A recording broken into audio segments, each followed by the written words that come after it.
Le prix du cacao vient d'atteindre un niveau historique. Les marchés mondiaux s'enflamment. Les grandes marques du chocolat tremblent. Mais une question dérange. Les planteurs africains profitent-ils enfin de cette richesse qu'ils produisent chaque jour? Derrière la flambée des prix se cache une réalité bien plus complexe. Alors, qui gagne vraiment dans cette histoire? Si tu veux comprendre les vraies réalités économiques de l'Afrique, abonne-toi maintenant et active la cloche. C'est encore mieux de produire ce que nous consommons. Parce que, par exemple, selon SICA Finance, en 2023, nous avons dépensé 1964 milliards 217 dans les importations de produits alimentaires. Et tenez-vous bien, poissons frais, 507 milliards. Le blé tendre, le riz, par exemple, 440 milliards pour l'année 2023. Donc, on dépense beaucoup dans l'importation de la nourriture. Et donc, il faut revoir aussi nos priorités ou mettre plus d'accent. Est-ce qu'il faut rester encore accroché au binôme café-cacao pour le bonheur du paysan? Est-ce qu'il ne faut pas réorienter aussi sur l'autosuffisance alimentaire pour qu'on puisse manger dans les villages que d'acheter du riz très cher quand on est paysan? Très bien. Landry? Merci Niali. Je voudrais déjà porter mon analyse sur l'économie cacaoyère. La fève de cacao, comme on le dit, pendant très très longtemps a porté l'économie ivoirienne. Et nous avons pendant longtemps aussi évoqué les conditions de travail et de vie des populations agricoles exerçant dans ce domaine d'activité en tirant l'essentiel de leur subsistance. Le ministre Adjoumani n'a pas manqué de relever la période de turbulence qu'a connue ce secteur, qui avait d'abord, avant que de connaître une phase de prospérité annoncée ou prononcée, devait connaître bien sûr de la stabilité. Nous observons que depuis plusieurs années, les efforts consentis par l'État de Côte d'Ivoire en vue d'assainir, de structurer et de pouvoir améliorer les revenus des producteurs donnent des résultats qui sont probants.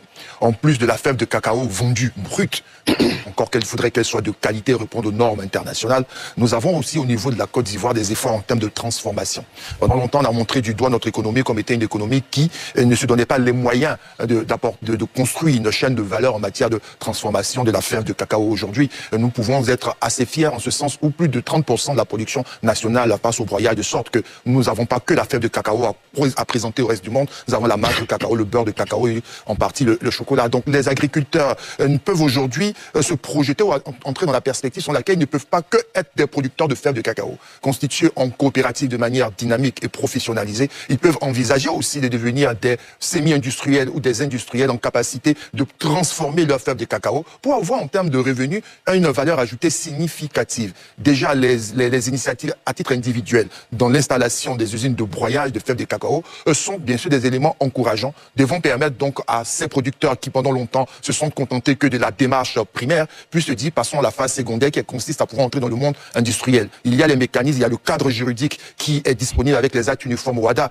il y a aussi l'expertise qui se développe, il y a la filière elle-même qui est en train de connaître une meilleure organisation. Donc tout est là, tous les ingrédients sont là, il suffit de pouvoir mieux organiser les opportunités pour que ce secteur d'activité-là puisse être beaucoup plus dynamique en s'industrialisant et en se modernisant dans la production d'une fève de cacao, tout aussi de qualité et permettant de pouvoir avoir les faveurs du monde international. Alors, Wakili?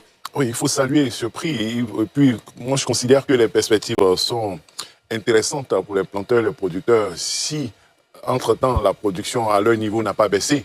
Parce que de 2200, on passe à 2600. Il est évident que si la production a baissé au niveau de chaque producteur ou des grands groupes, au niveau des coopératives, cela n'aura pas d'impact. Si la production est la même et si elle a augmenté, c'est intéressant. C'est un. De deux, l'an dernier, je pense à la même période ou avant, lors de la campagne intermédiaire, jusqu'à la période de la campagne principale, il y a eu déjà les débats et les polémiques sur la question des prix. Je note que peut-être la polémique a un peu baissé, mais elle existe toujours cette année, malgré les explications qui ont été données. Pour moi, il est important, si on apprend que les paysans, les producteurs ont 2800, qu'on connaisse davantage la structure des prix, pour savoir que eux, ils ont 2800, les exportateurs, les coopératives, l'État, à tant dans la chaîne de la valeur, puisqu'on sait qu'au niveau mondial, l'ensemble des pays producteurs, que ce soit de Côte d'Ivoire, du Ghana et partout au monde, c'est à peine 10% dans la chaîne des valeurs. Voilà.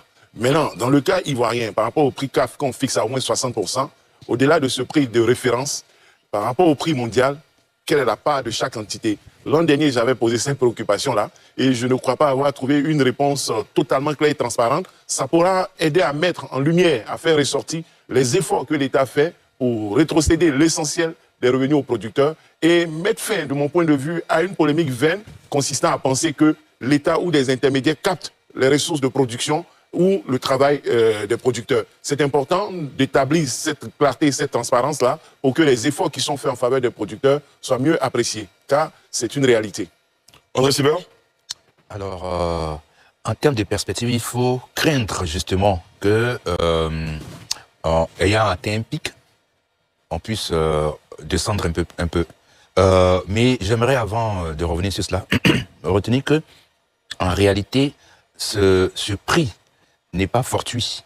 Voilà, aujourd'hui, le cacao se paye à la tonne à plus de 7600 $ sur les marchés internationaux. Cela est la conséquence, entre autres, d'une politique d'intelligence économique qui a été mise en place au niveau du ministère de l'Agriculture. Je m'explique.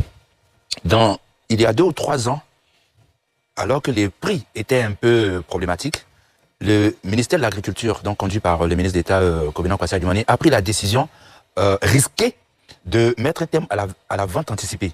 C'était une politique qui avait été mise en place qui permettait donc que des exportateurs vendent de façon anticipée leur production.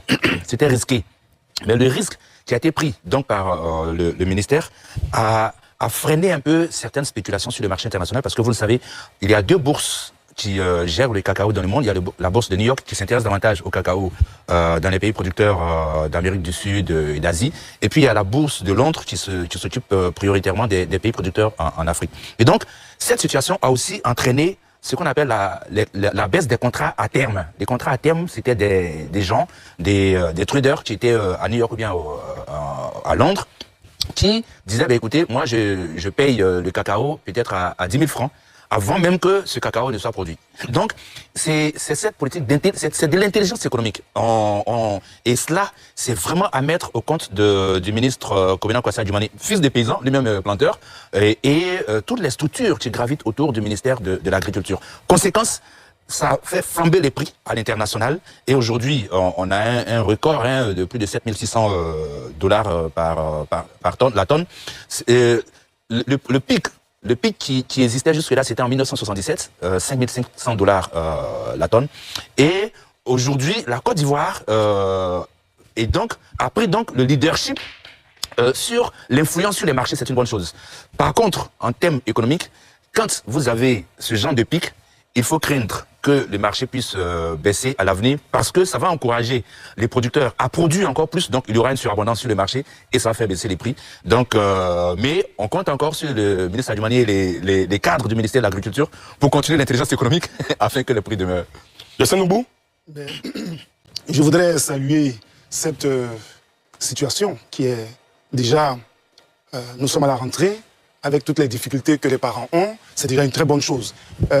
Avec la stabilité des prix garantis, cela nous donnerait un élément important qui ferait qu'on pourra stabiliser un moment et pouvoir avancer. Sauf qu'il y a des éléments à surveiller. Les éléments à surveiller, c'est le maintien de ces prix garantis-là, borchants. Et à cela, il faut ajouter les conditions climatiques qui, avec la sécheresse, les maladies et effets de réchauffement, pourraient, à la limite, à un moment donné, qu'est-ce que cela pourrait donner si on ne maintient pas les éléments? L'obtention de soutien technique, la formation, l'extension, et puis l'accès au marché des rémunérateurs. Nous pensons que les politiques publiques, la subvention, les primes, l'aide pour les petits producteurs, si tous ces éléments sont mis en œuvre, il faut pouvoir aider ces agriculteurs de sorte qu'en augmentant le prix, qui est l'effet mondial, il n'y ait pas une augmentation des intrants, les autres activités, de sorte que on donne d'un côté et puis ça peut être récupéré de l'autre côté comme une forme de taxe. Parce que vous voyez un peu ce qui a été la situation de l'augmentation des salaires au niveau des primes et tout ça. Lorsque ça a été fait, les transports, les autres choses ont commencé à augmenter de sorte que c'est comme si on avait reçu de la main droite et qu'on récupérait de la main gauche.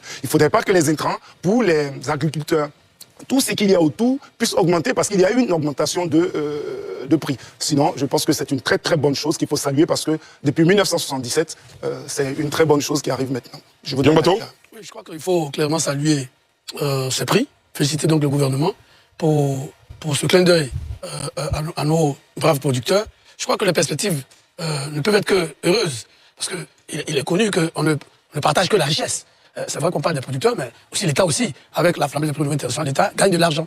Et cela va permettre donc justement de structurer davantage ce secteur qui est très très important pour notre économie. Landry a évoqué la capacité de transformation qui s'augmente au fur et à mesure.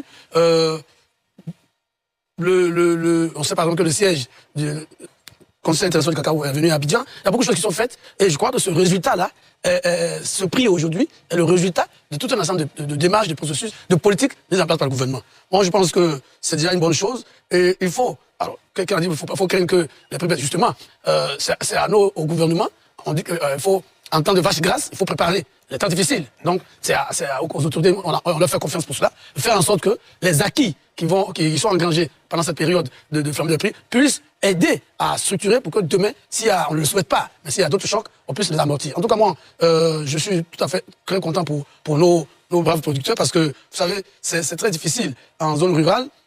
Maintenant, il faut que le gouvernement poursuive cette politique, par exemple, l'entretien des pistes rurales. Parce qu'il y a beaucoup de régions aujourd'hui encore, y compris la mienne, d'où je viens, où on a encore beaucoup de pistes qui sont impraticables. Donc je crois que l'agent du cacao devait pouvoir aider à redonner de la vigueur à nos politiques publiques. Je crois aussi que c'est aussi un bon moment. On vient de mettre en place l'interprofession. Ça a été une longue demande des producteurs qui va permettre justement d'équilibrer les rapports. Parce qu'à un moment, les producteurs se plaignaient de ne pas être suffisamment associés à toutes les décisions. L'interprofession a été mise en place il y a quelques semaines. En ce moment, donc comme les bonnes nouvelles se succèdent, il faut s'en féliciter et espérer que les efforts vont être faits justement dans la transformation, accroître le niveau de transformation pour ne plus dépendre uniquement de la fève de cacao ou du grain de café. Donc c'est une bonne chose. Bravo au gouvernement, bravo à nos parents paysans on a vu qu'ils étaient très heureux quand le président de la République a annoncé les 2800. On espère qu'eux aussi vont faire des efforts à leur niveau en termes d'organisation. Tout à l'heure, je crois que c'est Laure qui a parlé des intermédiaires véreux. Mais la solution aux intermédiaires véreux, c'est de bien s'organiser en coopérative et de se faire confiance. Parce que l'État a beau vouloir faire beaucoup de choses, l'État ne peut pas tout faire à lui seul. Il y a une interprofession, charge à elle aujourd'hui d'encadrer les producteurs, de les amener à des coopératives qui puissent, demain, je crois que c'est Landy qui l'a évoqué, avoir quelques petites unités de transformation, ne serait-ce que les premières transformations. Si tout cela est fait, je crois qu'on peut espérer des jours heureux pour cette filière qui est, je ne vois pas, dont on ne pourra pas se passer encore dans peu de temps.